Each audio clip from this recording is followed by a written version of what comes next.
Boa noite. Hoje eu vou falar sobre o trabalho desenvolvido no Laboratório de Física Biológica.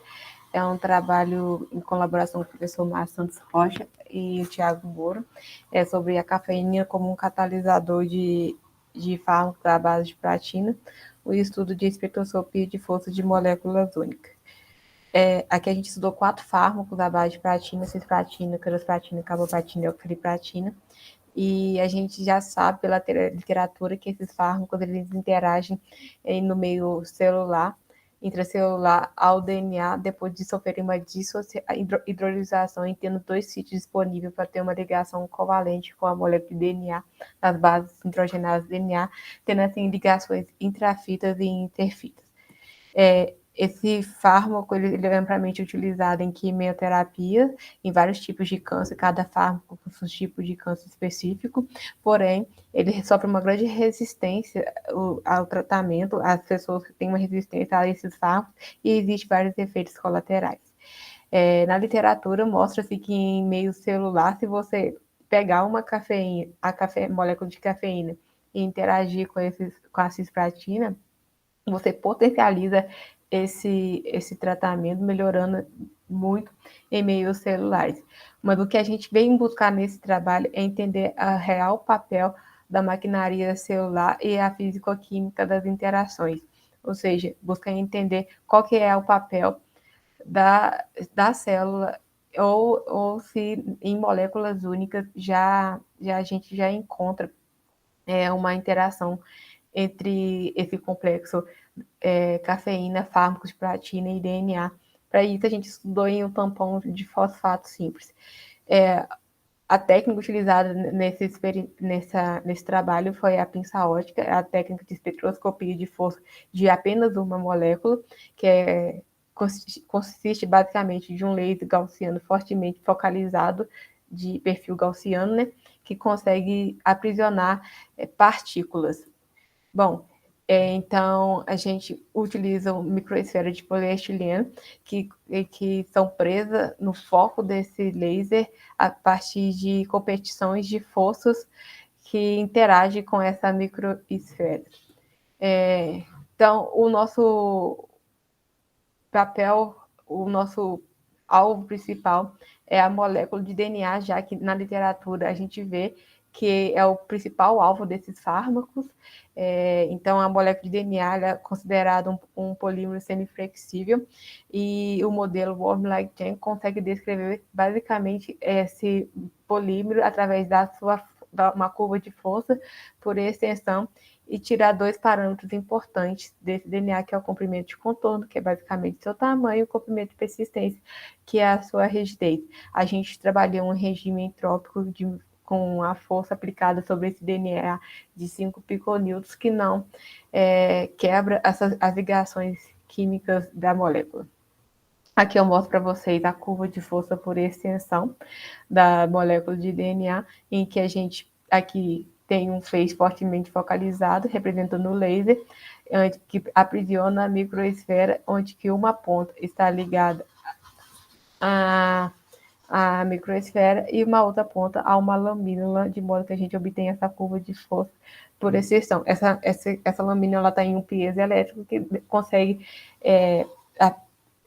deslocar essa lamínula com grande precisão. Bom, aqui a gente tem basicamente o aparato experimental, onde o laser fortemente focalizado, ele vai passar por vários componentes ópticos, espelhos, lentes, e vai chegar na objetiva do microscópio para aprisionar a molécula de DNA. O DNA que a gente aprisionar a microesfera que está aderida a uma molécula de DNA. O DNA que a gente utiliza nesse experimento é o DNA de bacteriófago lambda, que é um vírus que infecta a bactéria E. coli.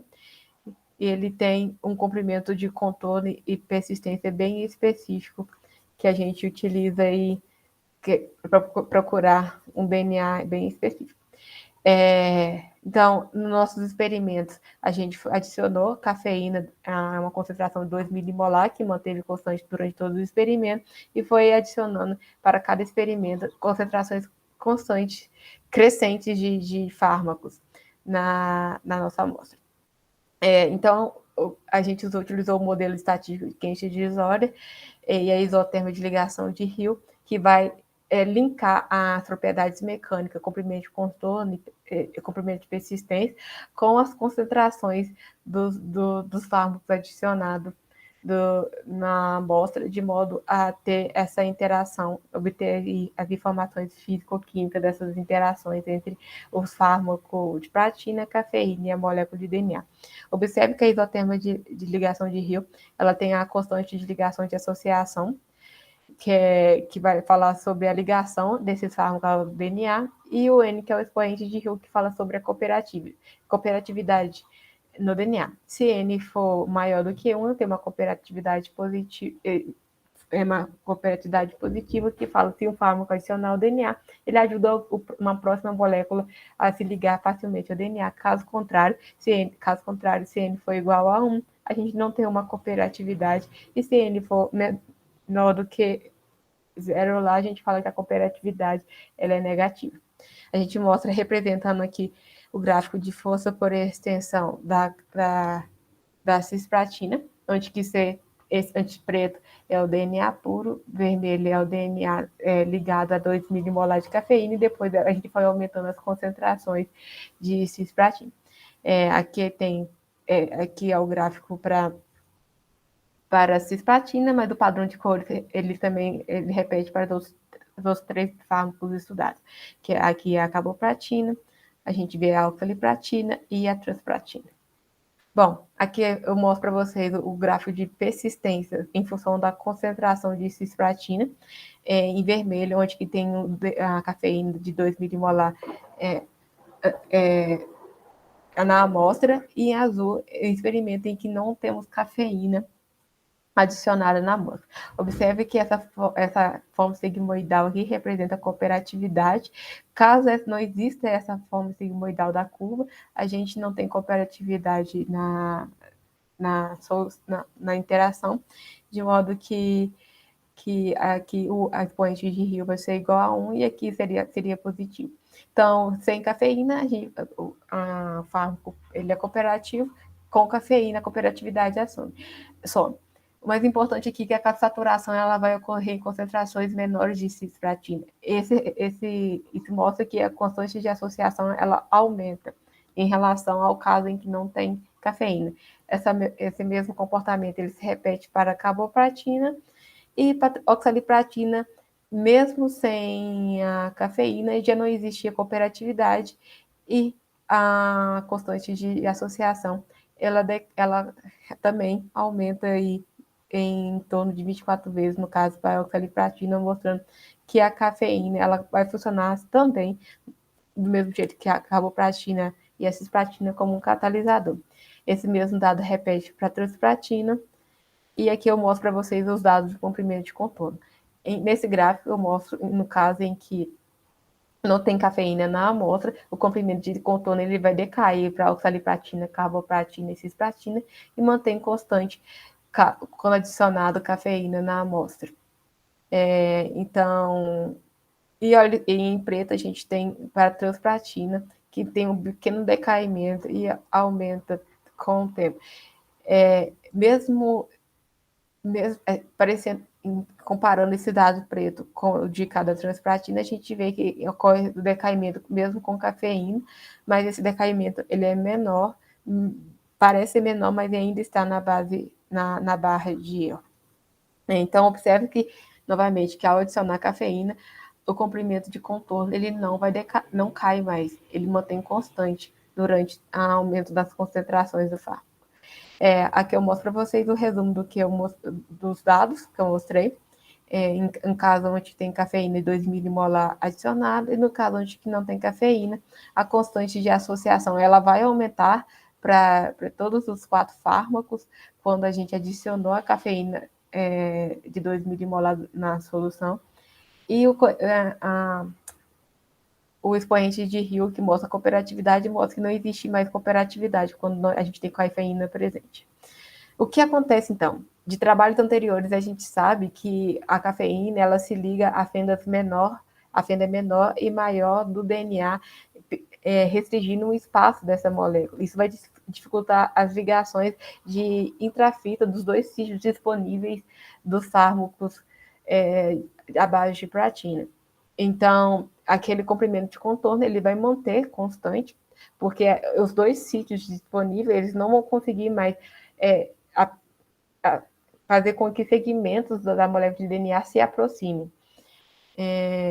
Para entender um pouco melhor, a gente fez experimento também de espectroscopia de absorvância UV-Vis, que quer saber a interação apenas da cafeína e da cisplatina, e a gente obteve dos nossos dados que existe uma interação significativa entre esses dois compostos. A gente explica isso mais basicamente pela estrutura química da cafeína. Observe que a cara da estrutura química da cafeína ela é basicamente parecida com as bases nitrogenadas da molécula de DNA. E a gente sabe que os compostos à base de pratina eles se ligam à molécula de DNA. Então, um sítio disponível desse fármaco, ele também pode se ligar à cafeína. Então, dos dois sítios, um fármaco pode ligar a molécula de DNA e o outro sítio liga a cafeína. Então, as ligações intrafita que faz os segmentos os segmentos do DNA se aproximarem, não vai acontecer mais. Então, aí é o comprimento de contorno, ele vai manter constante, não vai ter aquele decaimento, e a cooperatividade vai desaparecer também, porque quando existe essa aproximação de segmentos, isso ajuda a cooperatividade, já que mais segmentos estão perto, mais fármacos conseguem ligar a molécula de DNA. A gente pode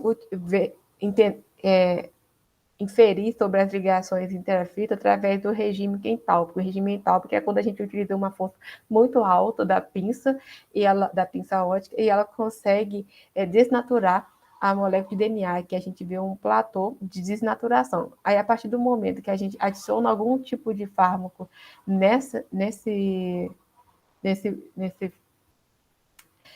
amostra, a carboplatina ela impede com que essa desnaturação aconteça. E a gente sabe que existem ligações ali intrafita que mantêm as ligações do DNA mais fortes. Então, uma conclusão bem importante que a gente obteve é que a cafeína ela funciona como um agente catalisador alostérico, aumentando a constante de associação de ligação entre os fármacos de pratina e a molécula de DNA. A gente publicou esses resultados neste artigo e concluiu que mesmo não em moléculas, mesmo no DNA, já no DNA, já existe essa interação importante entre a molécula de cafeína, os fármacos de pratina e o DNA. Então, a gente traz um insight muito importante aí para a sociedade científica de que a cafeína, ela realmente ela ajuda aí nos tratamentos em quimioterapia. Eu quero agradecer à Agência de Fomento, ao Laboratório de Física Biológica, ao professor Márcio e todos os meus colegas de trabalho e amigos.